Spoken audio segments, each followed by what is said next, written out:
Bismillahirrahmanirrahim. Assalamualaikum warahmatullahi wabarakatuh. Nah, kali ini kita bertemu dalam pertemuan ketiga mata kuliah biologi umum, di mana pada pertemuan ketiga kali ini materi kita akan membahas mengenai klasifikasi makhluk hidup. Untuk yang pertama kali kita bahas, kita harus mampu mendefinisikan apa itu klasifikasi. Untuk contoh paling mudahnya, untuk menggambarkan klasifikasi adalah seperti ketika kita pergi ke supermarket atau pasar atau sebuah toko, akan sangat mudah untuk mengidentifikasi apa yang akan kita cari sesuai dengan kategorinya. Karena jika semua itu tercampur jadi satu, akan membutuhkan waktu yang lama dan akan ada kesulitan ketika kita ingin mencari apa yang kita tuju. Begitu pula dengan karya-karya hayati yang kita punya sangat banyak, ada ribuan bahkan jutaan ya, dimana semua itu belum keseluruhannya, masih ada banyak spesies atau masih ada banyak flora fauna yang belum bisa diidentifikasi hingga ditemukan nama spesiesnya. Sehingga untuk memudahkan mempelajarinya, memudahkan mempelajari kekerabatannya, dan menyamakan penyebutan di semua aspeknya dari yang satu negara dengan negara yang lain, kebutuhan publikasi internasional itu akan mudah ketika ada peraturan yang membuat semua itu terstandar dengan baik.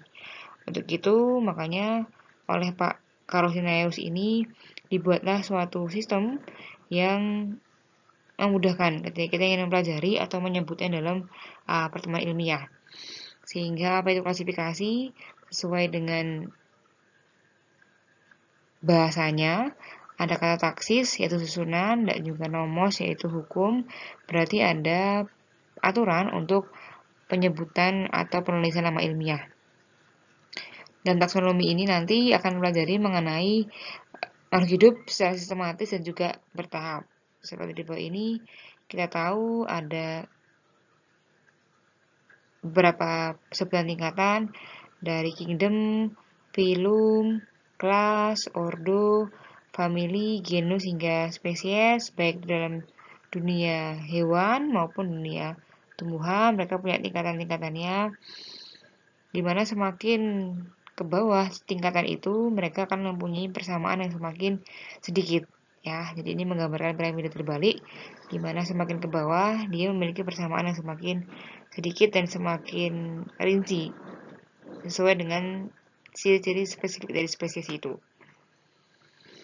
Di mana semua ini dipelopori oleh Bapak Karosineus untuk memulai pembuatan klasifikasi, dan juga nanti yang akan kita harus pahami adalah tata nama binomial, tata cara penulisan nama ilmiah.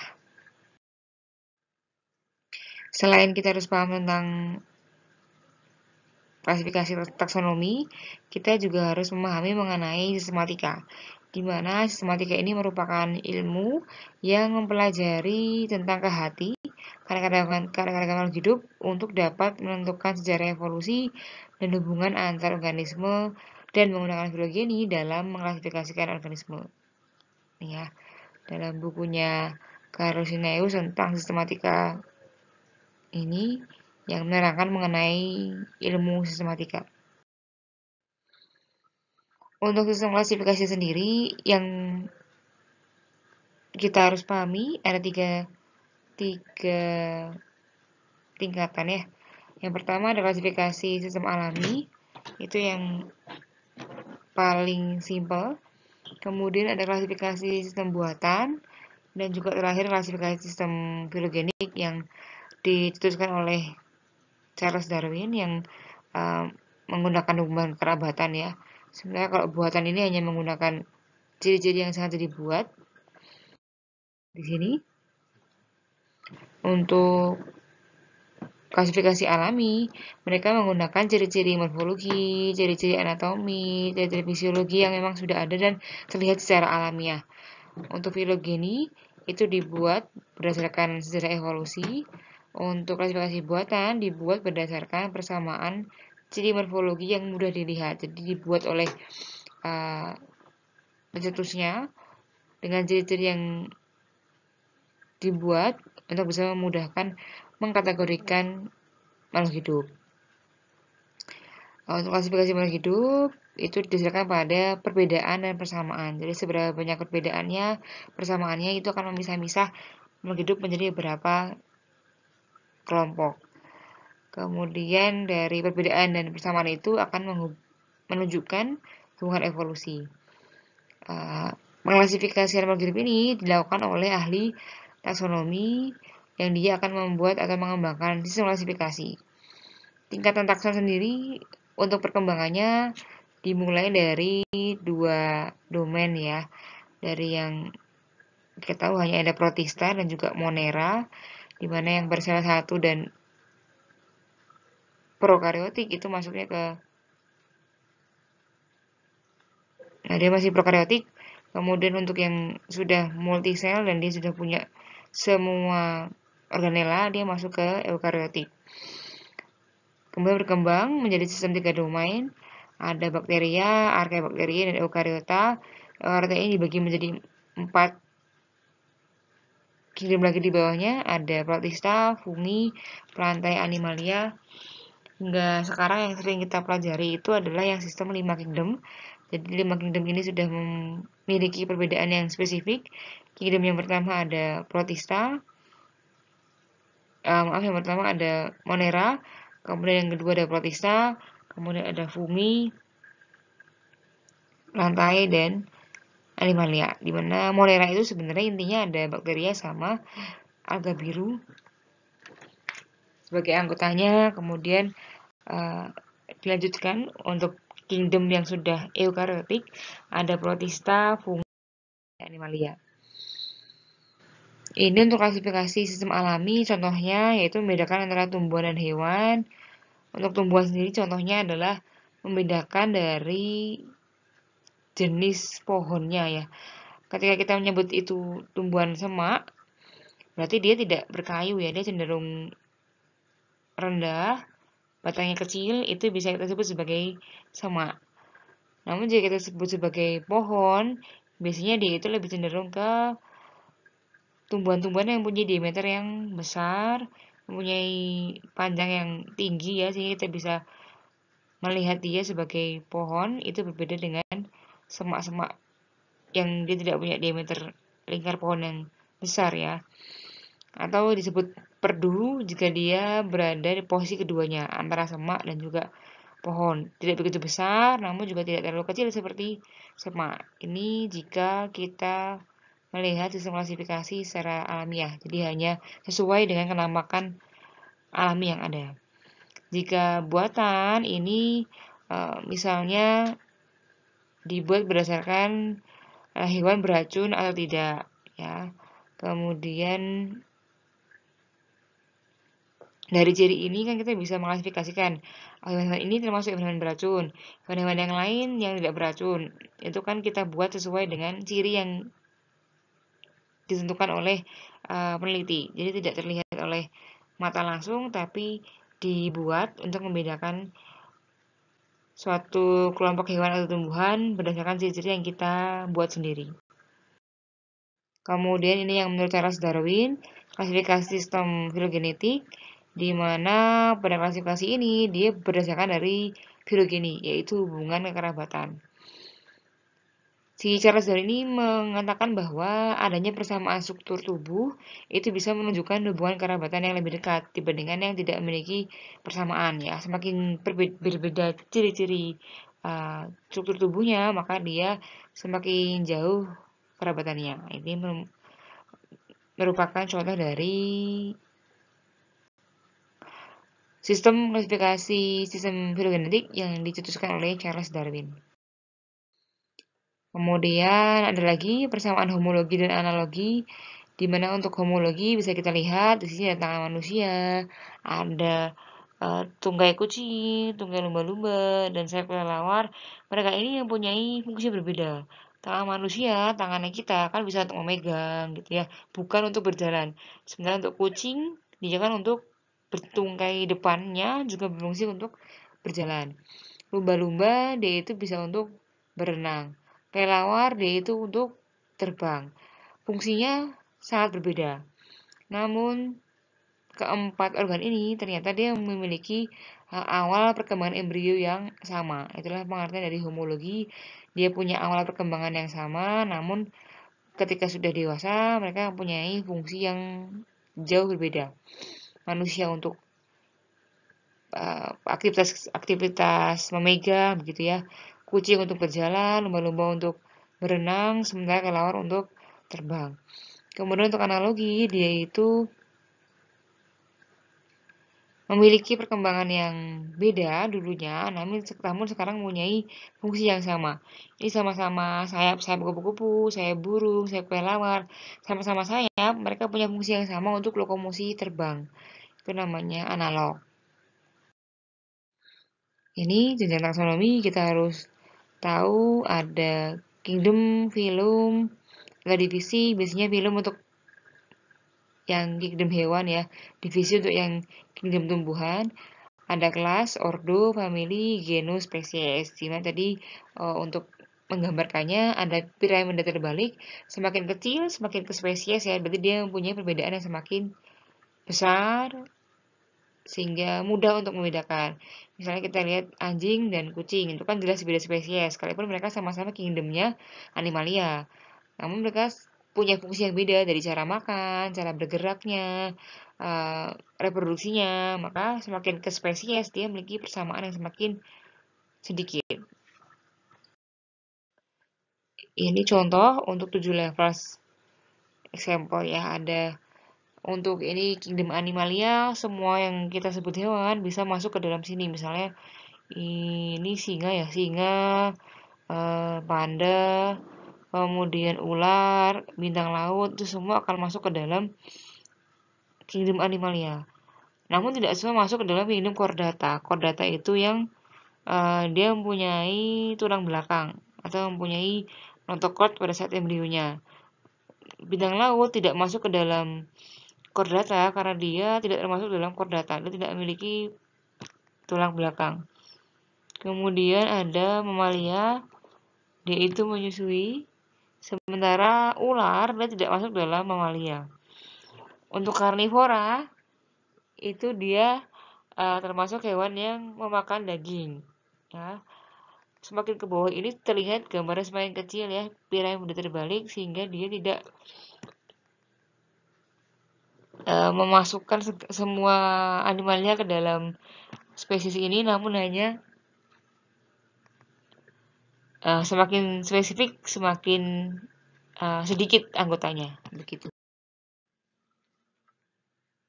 Ini yang perlu dipahami juga tentang sistem tata nama makhluk hidup, di mana untuk makhluk hidup ini harus memiliki nama yang universal, bisa diterima di semua aspek ya, di semua negara juga paham. Mungkin contoh di Indonesia untuk menyebutkan satu buah di antara satu suku dan suku yang lain itu bisa berbeda. Pepaya mungkin di Jawa nyebutnya kates gitu ya. Mungkin di daerah yang lain dia punya nama yang lain. Untuk kates mungkin ketika kita ke Papua tidak paham apa itu kates. Kemudian ketika ke luar negeri kita bukan pepaya, mungkin tidak semua bahasa juga menyebutkan pepaya itu adalah sebagai pepaya. Tapi ketika kita menyebutkan nama ilmiah, Carica papaya seperti itu, atau mungkin spesies yang lain ya, kadi misalnya, Oryza sativa atau mungkin hewan, di seluruh dunia itu harusnya paham, ataupun ketika mereka mencarinya dalam literatur begitu ya, itu sama semua. Apa yang dimaksud satu peneliti dengan apa yang dimaksud dalam pertemuan ilmiah itu sama. Jadi tidak boleh menggunakan nama lokal ataupun nama daerah. Kemudian sistem namanya adalah binomial nomenklatur, artinya namanya ganda, terdiri dari dua suku kata, di mana kata yang pertama merupakan genus dan kata yang kedua merupakan spesies. Genus ini bisa sama ya, jadi ketika kita menemukan namanya bawang putih, bawang merah misalnya, kan sama-sama bawang bawangan, maka akan sama genusnya, tapi untuk spesiesnya akan beda. Kemudian selain dua kata, dia pun punya cara penulisan yang spesifik, yaitu digarisbawahi atau dicetak tebal, atau dicetak miring. Namun jika kita tulis tangan akan lebih mudah ketika kita menggarisbawahinya. Ketika kita menggunakan laptop atau kita mengetiknya, kita akan bisa membuatnya menjadi garis miring, menjadi tulisan miring ataupun dicetak tebal. Kemudian kata awalnya, bukan kata, huruf awalnya diawali menggunakan huruf besar. Contohnya untuk tulisan tumbuhan ini ada Passeus vulgaris, ini kan yang genus diawali huruf besar, yang spesies diawali huruf kecil, kemudian mereka ini dicetak miring. Ini contoh yang spesies hewan, ada Canis familiaris juga sama, C-nya besar, F-nya kecil, kemudian dicetak miring untuk penulisan spesiesnya. Ini contoh lengkap dari klasifikasi makhluk hidup. Ada ini anjing ya, ini kingdomnya kan hewan atau animalia. Filumnya Chordata, dia punya tulang belakang. Subfilumnya Vertebrata, kelasnya Mamalia. Ordonya Carnivora, dia pemakan hewan. Familinya Canidae, genusnya Canis, spesiesnya Canis familiaris. Canis ini menunjukkan genus ya, jadi semua yang termasuk dalam genus Canis itu pasti di depannya ada Canisnya, spesiesnya baru dia beda-beda. Sementara untuk tumbuhan, ini ada plantae tumbuhan, divisinya spermatopita, berarti dia punya biji.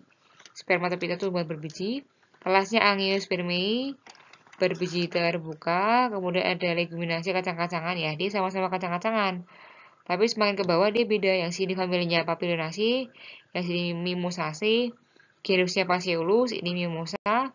Semakin ke bawah pun namanya beda, spesiesnya yang sebelah sini ada Passeus vulgaris, yang sini ada Mimosa pudica. Contoh dari penulisan klasifikasi tumbuhan dan juga untuk beberapa nama spesies itu ada yang tautonim, yaitu penggunaan dua suku kata yang diulang kembali. Misalnya ada sering pada hewan ya, misalnya ada ini galus-galus, kemudian ratus-ratus ya, galus-galus kan ayam. Dia pengulangan kata yang sama, yaitu galus-galus. Kemudian ada spesies Polytipus, jika dia memiliki salah satu subspesiesnya diberi nama spesifik sama dengan nama spesifiknya. Misalnya seperti ini. Tikus ya ratus, sama kan. Jadi dia memiliki lebih dari satu subspesies. Ada yang ratus, ada yang ratus Norvegicus. Jadi mereka sama-sama ratus, tapi hanya seperti varietasnya berbeda. Ada yang ratus, ada yang ratus Norvegicus. Itu yang spesies Polytipus. Jadi dia mempunyai dua sub atau punya lebih dari satu. Jadi ada yang tidak hanya dua, mungkin ada yang 3 atau 4 atau lebih gitu ya. Yang jelas dia mempunyai lebih dari satu subspesies, maka dia disebut sebagai spesies Polytipus. Untuk tautonim tadi hanya namanya aja ya, dia mempunyai pengulangan kata yang sama dalam satu spesies. Nama autor, kadangkala kita bisa menemukan ada huruf L di belakang nama spesies. Huruf besar begitu ya, itu merupakan nama autornya atau penemunya. Penemu itu bisa memasukkan nama ke dalam nama spesiesnya, dicetak huruf besar di belakang spesiesnya, atau ditulis seperti ini. Ada kadang yang tulisnya L titik begitu bisa, ataupun Apis mellifera linnaeus, di mana linnaeus ini menunjukkan adalah penemunya atau penelitinya, atau disingkat L titik juga bisa. Manfaat dari klasifikasi yang pertama yaitu dia mempermudah mempelajari makhluk hidup ya. Kemudian dia mengenal berbagai spesies makhluk hidup, mengetahui keanekaragaman hayati, dan mempermudah cara pelestariannya. Contoh konkret manfaatnya gitu ya, misalnya kita mempelajari tanaman yang merupakan bahan pangan, kita tahu ada padi seperti itu. Ketika padi itu semakin sedikit karena lahannya semakin berkurang ya, kita harus bisa mencari makanan yang bisa mengkonversi padi sebagai bahan pokok. Kita harus mencari makanan yang mempunyai fungsi yang sama, yaitu mengandung karbohidrat. Misalnya kita bisa ganti dengan kentang, ganti dengan jagung, dengan sagu, yang sama-sama mereka mengandung karbohidrat yang tinggi. Nah, itu manfaat dari klasifikasi. Atau kita bisa mempelajari kekerabatan. Fungsinya apa? Supaya kita bisa menentukan cara yang tepat dalam pelestariannya atau dalam pemulihaannya gitu ya. Bagaimana cara pemeliharaannya, penangkarannya, pemanfaatannya. Kalau yang mudah jadi kita tahu hubungan kekerabatannya. Selain dua kingdom, kita bedakan yang bersifat autotrof dan yang bersifat heterotrof. Autotrof itu kan pelantai, tumbuhan. Sementara yang heterotrof adalah animalia atau hewan. Padahal selain animalia dan hewan, ada juga makhluk hidup yang mempunyai ciri-ciri di luar itu atau menyerupai keduanya. Makanya kemudian berkembang menjadi sistem tiga kingdom. Plantae, Animalia, dan Protista. Di mana Protista ini dia masih dia itu eukariotik namun dia masih unisel ya. Kembali ada 4 kingdom. Karena ada yang prokaryotik yaitu Monera, maka Monera dikeluarkan dari sistem klasifikasi menjadi kingdom tersendiri. Ada Plantae, Animalia, Protista, Monera.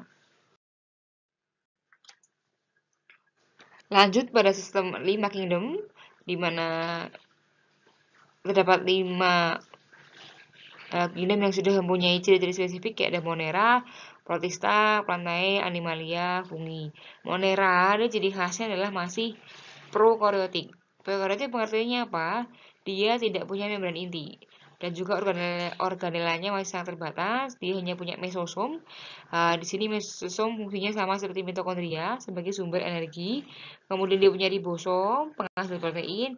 Sementara untuk organel yang lain seperti vakuola, kemudian RE, Golgi, kemudian segala jenis organel yang lain dia belum punya. Sementara untuk yang 4 kingdom yang lain, Protista, Plantae, Animalia, Fungi, dia sudah memiliki semua organela. Bedanya ketika Protista dia bentuk peralihan, dia ada yang mirip tumbuhan, itu alga, dan mirip hewan yaitu protozoa. Tapi dia masih unisel. Sementara Plantae dia sangat jelas dibedakan dari yang lain dari segi dia yang autotrof, mampu menghasilkan makanan sendiri. Untuk Animalia, perbedaannya dia tidak punya kemampuan buat makanan sendiri, kemudian dia bergerak aktif ya, jadi bisa lincah kemana-mana, itu ciri Animalia. Kemudian fungi ini dibedakan karena dia mirip tumbuhan ya, karena kan ada yang menyebutnya tumbuhan jamur gitu ya, padahal dia bukan tumbuhan karena dia tidak mampu membuat makanan sendiri. Jadi fungi itu sifatnya adalah heterotrof. Kemudian perkembangan lebih lanjut dibagi menjadi 6 kingdom, di mana Monera itu dipisahkan lebih rinci, yaitu ada Eubacteria dan Archaebacteria. Jadi 4 kingdom yang lain masih sama, Animalia, Plantae, Fungi, Protista. Untuk yang Monera dibagi menjadi lebih rinci, yaitu Eu dan Archaebacteria. Namun sampai sekarang yang masih kita pelajari lebih dalam itu biasanya yang menggunakan 5 kingdom ya. Jadi bukan yang 6, tapi masih kita pakai yang 5 kingdom.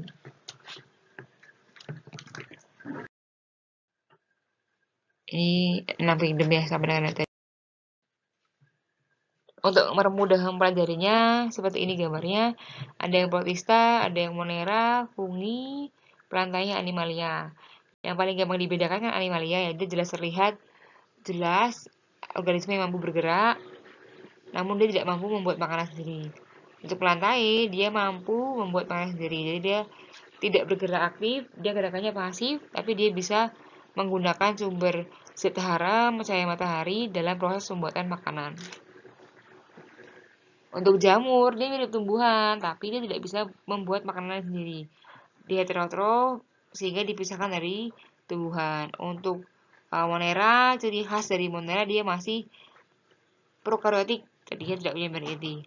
Untuk Protista, dia bentuk peralihan, ada yang mirip hewan, kan dia kayak protozoa itu dia bergerak aktif mirip hewan, tapi dia unisel. Ada juga yang seperti alga, seperti tumbuhan, yaitu alga. Ini pengklasifikasian lebih rinci ya, di mana prokariota itu ada kingdomnya Monera, ada bakteri dan juga alga biru. Untuk eukariota ada Plantae, Animalia, Protista, dan Fungi. di masing-masing kingdom itu masih dibagi menjadi beberapa film di bawahnya hingga nanti akhirnya beberapa genus di bawahnya. Untuk plantae itu sebenarnya dibedakan dulu dari dia berspora atau berbiji. Untuk berspora berarti dia sporopita, untuk berbiji berarti dia spermatopita. Berbiji pun nanti masih dibedakan, ada yang berbiji terbuka, ada yang berbiji tertutup. Jadi masih spesifik sekali. Untuk berbiji tertutup nanti masih ada lagi monokotil atau dikotil. Jadi semakin ke bawah semakin rinci. Untuk animalia secara garis besar dibedakan ada yang bertulang belakang dan tidak bertulang belakang. Ada yang vertebrata, ada yang avertebrata. Untuk yang vertebrata itu ada mamalia, aves, reptil, amfibi, dan pisces. Untuk avertebrata ada arthropoda, molluska, echinodermata, porifera, Solenterata, Platyhelminthes, Nemathelminthes, dan juga Annelida. Di masing-masing uh, film nanti masih ada dibagi lagi jadi kelasnya. Seperti arthropoda berbuku-buku kan kelasnya ini di macam-macam lagi. Ada yang berbuku-buku tapi tinggalnya di air. Buku-buku tapi dia bisa terbang. Itu nanti kan nama kelasnya beda-beda. Fungi itu ada yang fungi Zygomicota, Ascomycota, Basidiomycota, Deuteromycota, atau yang Myxomycota, Oomycotina itu tergantung dari ciri-cirinya. Untuk protista itu ada protista mirip hewan yaitu protozoa, protista mirip tumbuhan namanya ganggeng atau alga. Ini secara garis besar umumnya dulu ya. Untuk fungi dia itu ada yang dibedakan dari ada hifanya. Fungi kan disusun dari lembaran-lembaran ya, yang kita nyebutnya hifa itu. Nah, hifa itu ada yang bersekat, ada yang tidak bersekat. Untuk yang hifa yang tidak bersekat itu yang zygomicota. Jadi hanya satu, si zygomicota itu tidak bersekat hifanya. Untuk yang lain, ascomycota, basidiomycota, deuteromycota itu bersekat hifanya. Sehingga dia terpisah. Apa yang membedakan antara basidio dan ascomycota? Untuk basidiomycota itu dia jamur yang memiliki bentuk yang terlihat. Jadi jamur makroskopis. Seperti jamur merang, jamur kuping itu masuk dalam basidiomycota. Sementara ascomycota itu tidak mempunyai batang tubuh buah, dia memilikinya kantong-kantong sehingga namanya ascomycota. Untuk deuteromycota itu adalah kelompok yang belum diketahui cara reproduksi yang generatifnya, seksualnya, sehingga dia terpisahkan dari dua jenis yang lain. Untuk protista, ini dia memiliki ciri-ciri sudah eukariotik ya, sudah punya membran sel, tapi dia punya bentuk peralihan, mirip tumbuhan, mirip hewan, dan mirip jamur. Untuk mirip hewan ada 4, flagellata. Flagel itu dia punya flagel ya, bulu cambuk. Ciliata dia punya sirinya kecil-kecil di samping-samping tubuhnya. Kemudian rhizopoda itu kaki semu, kaki palsu. Kemudian sporozoa itu tanpa alas gerak tapi dia bisa bergerak aktif. Untuk protista ini macam-macam ya. Ini intinya dia berpigmen dan pigmennya ini mampu menghasilkan makanan. Misalnya ada Eglopita, Korophyta, Chrysophyta itu nanti dapat dibedakan dari pigmennya. Untuk yang mirip jamur itu ada Myxomycota dan juga Oomycota. Ada yang mirip tumbuhan, ada yang mirip hewan. Sementara ini untuk kingdom Plantae, dia ini sudah eukariotik ya, besar banyak. Nah, dinding selnya ini juga khusus. Dinding selnya ini terdiri dari selulosa dan dia mampu untuk berfotosintesis. Jadi ciri khasnya tumbuhan, dia mampu untuk berfotosintesis. Secara umum dibedakan ada yang berbiji dan berspora tadi ya. Ada spermatopita sama Poropita. Ada lagi pembagian menurut dari pembuluhnya, xilem-phloemnya. Ada yang tidak berbulu, Tracheophyta, ada yang berbulu, Tracheophyta. Yang tidak berbulu itu hanya jamur. Untuk yang paku sampai ke tanaman spermatophyta yang berbiji, semuanya sudah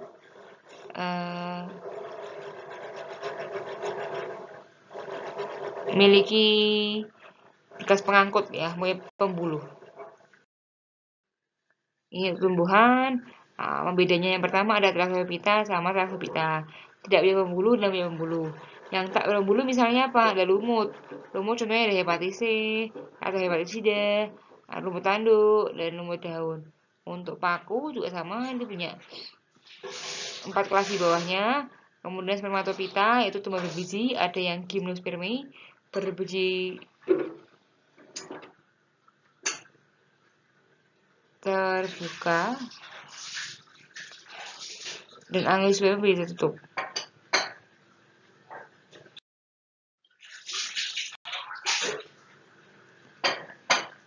Untuk hewan, pengklasifikasinya ada yang invertebrata, ada yang vertebrata. Untuk invertebrata itu kan dia tidak bertulang belakang. Makanya dia untuk perkembangannya masih sangat macam-macam ya. Seperti ubur-ubur, kemudian bintang laut, itu kan masih sangat sederhana. Vertebrata dia itu sudah memiliki ciri spesifik. Ada tulang punggungnya, kemudian sistem sarafnya sudah maju ya karena dalam sederetan tulang punggung itu kan ada saraf-sarafnya. Jadi dia pasti sudah mengalami sistem saraf sudah maju dan juga rangka internal yang sudah ini ya. Nanti teman-teman harus mampu menjelaskan atau menerangkan ciri-ciri spesifik dari masing-masing kelas. Porifera seperti apa cirinya? Porifera itu kan berpori. Cara ngapalnya kan porifera berpori. Dia hewan yang punya pori-pori. Kemudian Coelenterata, soal itu rongga. Jadi dia hewan yang mempunyai rongga. Ada Platyhelminthes, yaitu cacing pipih. Nematelminthes, cacing gili. Annelida, cacing yang punya anulus atau gelang-gelang pada tubuhnya. Ada moluska bertubuh lunak, ada arthropoda, kemudian ada echinodermata. Untuk yang vertebrata, yang ada chordata mempunyai hubungan neural pada masa awal perkembangan embrionya. Yang kita kenal yang vertebrata yang ini ada Pisces, itu ikan, tinggalnya di air, dia ovipar, ada amfibia, dia peralihan dua alam, dari air ke daratan, ada reptil, ada aves, burung ya, ada terbang dan juga ada mamalia. Nah, untuk masing-masing ini ya, Pisces, amfibi, reptil di bawahnya masih ada beberapa genus famili dan juga genus lagi.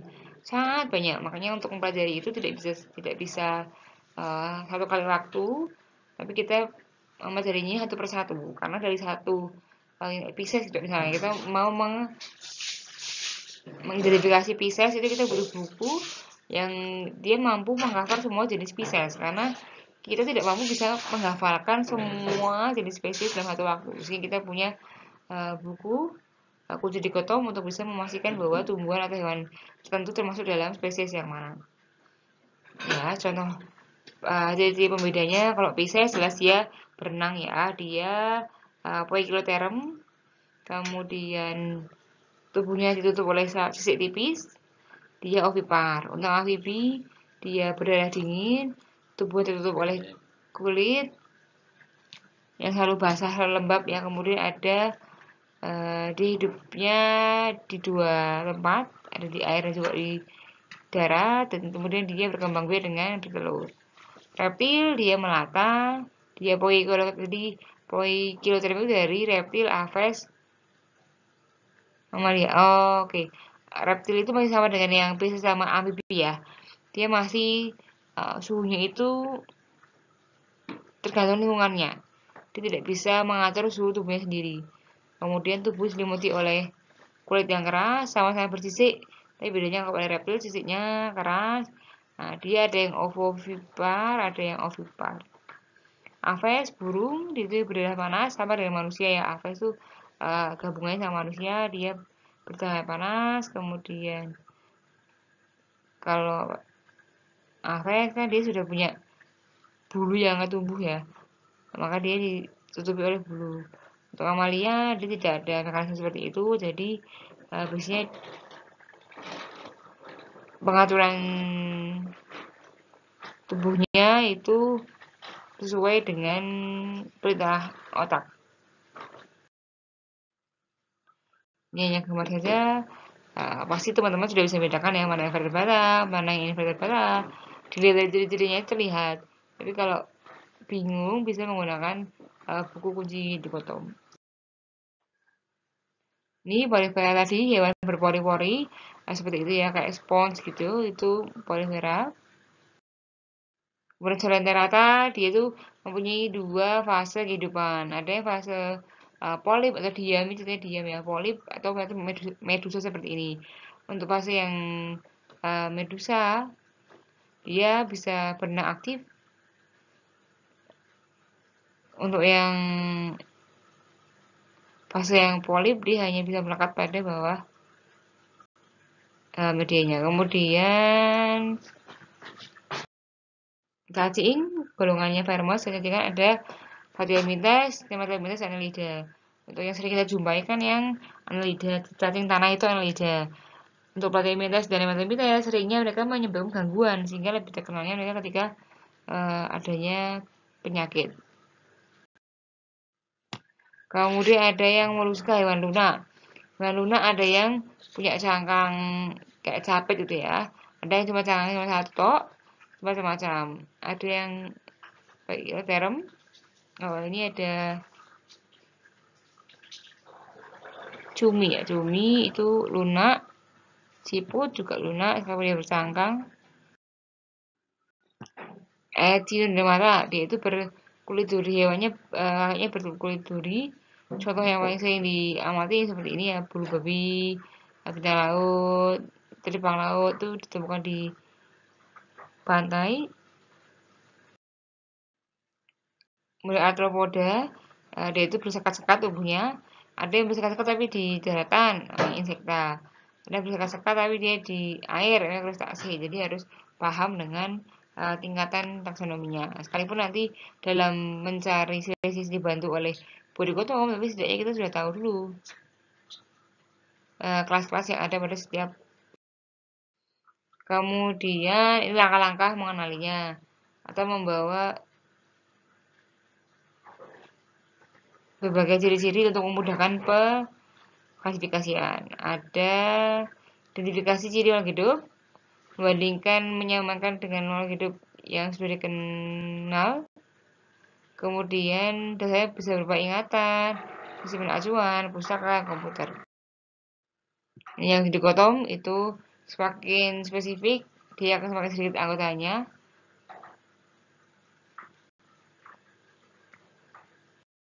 Mungkin seperti ini ya. Misalnya kita menemukan tumbuhan, dia berspora. Kalau dia berspora, kita lanjut nomor 2.